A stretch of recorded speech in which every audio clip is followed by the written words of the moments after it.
is there a good protocol for a beginner? Like, do you recommend that women put down their vibrators? Do you recommend that men stop watching pornography? Like, what is a good entry point for people to really get into touch with being instead of the doingness? Absolutely. So I like to say the following. Probably most of your listeners either meditate or they practice yoga, or at least they've been a couple of times, right? And in a yoga class. So let's make it simple. Let's bring all those mindfulness practices that you might be doing in your meditation studio or yoga class, and let's bring it to bed.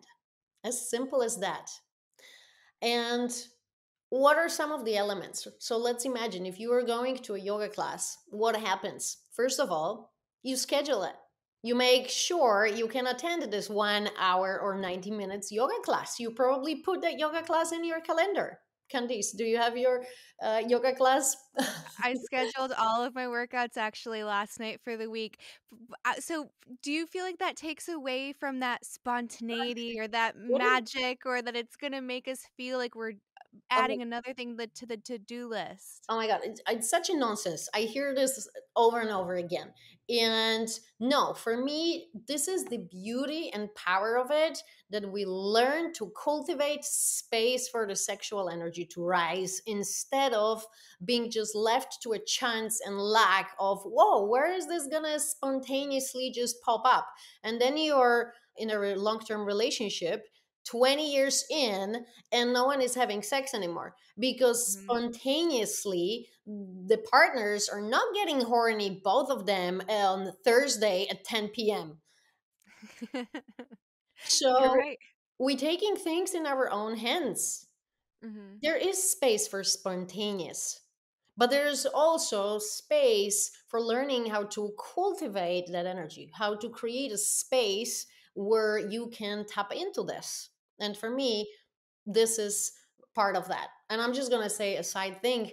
In my couples course, I currently have over 30 couples, and they are sharing with me over and over again that one of the biggest takeaways from this course is that they learned how to schedule time for intimacy and how Mhm. to schedule time for sex. At the beginning of the course, they realized that they were not even allocating 1 hour of intentional time for a romantic relationship a week. And then they started to actually make space for it. And if it's Mhm. important, put it in your damn calendar, because let's be honest, life is busy. It's going to pull you all directions. So prioritize it. And prioritizing means creating a space in your calendar for it. And at the beginning, it might sound a little bit like another thing to do. But then with time, you start to enjoy it so much that it's something you're looking forward to, that you're Mhm. enjoying. I have my yoga class on my calendar. It's not a chore, it's another thing to do. I'm look forward to this. And I want to make a space for that. So Mhm. this would be the first thing I would say. And again, same principles are going to be applied if you are single or if you're in a relationship. So anyone who is listening, doesn't matter your gender, doesn't matter your relationship status, you can apply those principles to all of those scenarios. So, what else are we going to do? When we go to that yoga class, we are going to prepare ourselves, right? You're going to bring your yoga clothes. You are going to get ready, prepared, right? Same here. What can we do to prepare ourselves? Maybe for some of you, it's taking a bath. Maybe for some of you, it's making sure kids are taken care of, or, turning off your phone. Next thing, when you enter the yoga studio, there's a certain feel to it, right? You enter, there's specific music, there's usually a smell. It's just you running around a busy, hectic city. The moment you enter the studio, it's like, right? Mhm. So, what are the elements that create that special atmosphere? We're going to activate all our senses. And is it sound? And I'm such a big fan of playlists, because just through music I can create so many different varieties of sexual experiences. Smell, touch, Let's play with activating all the senses, because this is actually going to help us to get out of our heads. I know it may sound a little cliche and all the things, but how many people share with me, I am so in my head Mhm. when I am making love with a partner. I'm so in my head when I'm self pleasuring. So, one of the ways to get out of your head and into the body is for speaking the language of the body, right? And what is the language of the body? Five senses. So, let's activate that. So there, please see beyond the obvious. There is much more to it than just, creating cliche romantic date scenario. This isn't the main reason I want you to take care of that. Okay, then what happens next in our yoga class? We usually set an intention, right? What is the intention of my practice today? Same here. What is the intention of your self pleasure practice or connecting with your partner? And trust me, there can be so many different ones. Maybe it's reconnecting, maybe it's healing, maybe it's exploring something new, maybe it's allowing space for some challenging emotions that were happening throughout the day. Maybe it's more about self love and embracing yourself wherever you at, right? Mhm. Such a wide range of intentions. Mhm. And then what follows? Usually there will be either a meditation or chanting or pranayama, right? To help us to quiet the mind. Same here. Do whatever works for you. Bring some practices that you already know that work for you. Is it, again, short breath work or movement? I love dancing, or shaking is a great easy way to help you to quiet the mind and really, really get into that more connected, present space. Mhm. And from there, something else that we do in that yoga class, we slow things down, don't we? Mhm. So I want you to slow things down. So I want you to stimulate yourself, let's say 5 times slower than you normally do. And something that we also do in yoga, we don't go straight to the headstands, right? We warm up first. Mhm. Let's not go straight to the genitals. Our whole body is erotic. Explore your whole body. For us women, especially, start with a breast massage. This is your positive pole that you want to activate. Gentlemen, play with your testicles. That's where a lot of your chi energy is. And really, really explore, be curious, do something different. Go out of that usual same way of stimulating yourself and Mhm. just be open and see what happens.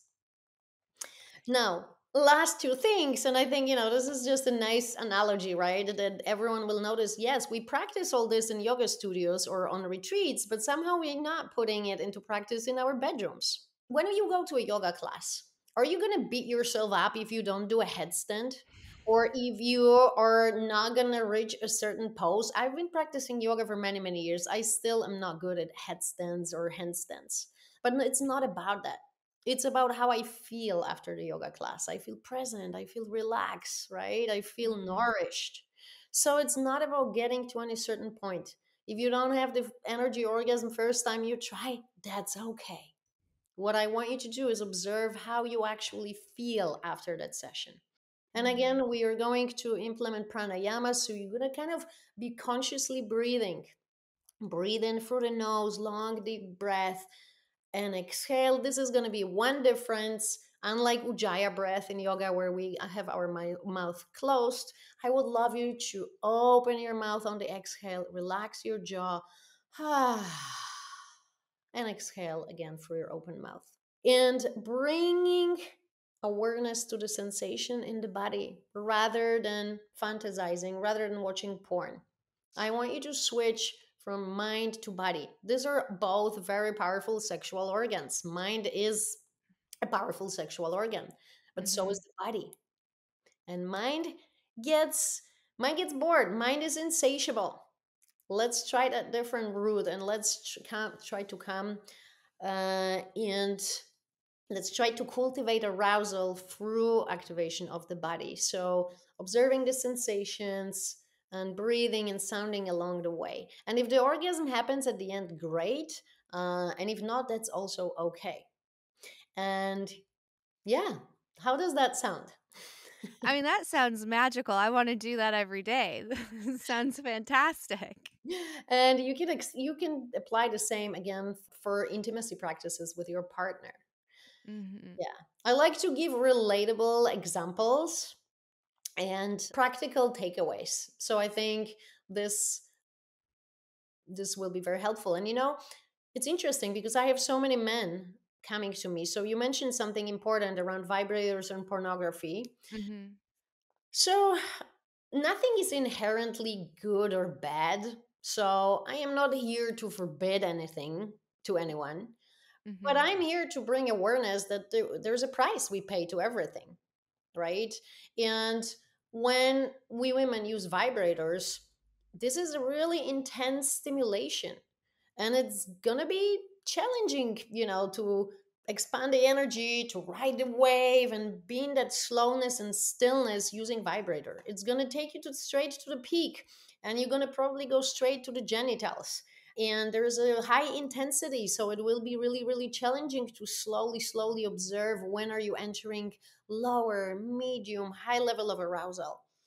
And although research shows that in theory we're not desensitizing our vagina, but we're kind of conditioning our nervous system, our brain, to respond to a certain type of stimulation, and we kind of enforce that neuropath to an orgasm through this particular way. And I have so many women sharing, oh, now I'm with a partner and we need a vibrator, otherwise I cannot come, because I got used to it in a way. Mhm. And for men, and for anyone else watching pornography, again, you are activating that mind genitals connection. And usually the mind is insatiable, it's going to need more and more. And yeah, let's, it's probably another podcast on this topic. But what I'm going to ask everyone is try something else. Try to put a pause on those things. And then after you practice those things for a while, you decide for yourself if you want to go back or not. And maybe you've seen on my Instagram, I made a lot of clips, so many women sharing that after a 12-week course with me, they threw away the vibrators and they are loving the crystal ones. And there's much more slowness and awareness and sacredness to that practice. But again, I want everyone to make a decision for themselves based on their experience and their own exploration rather than me telling them what to do.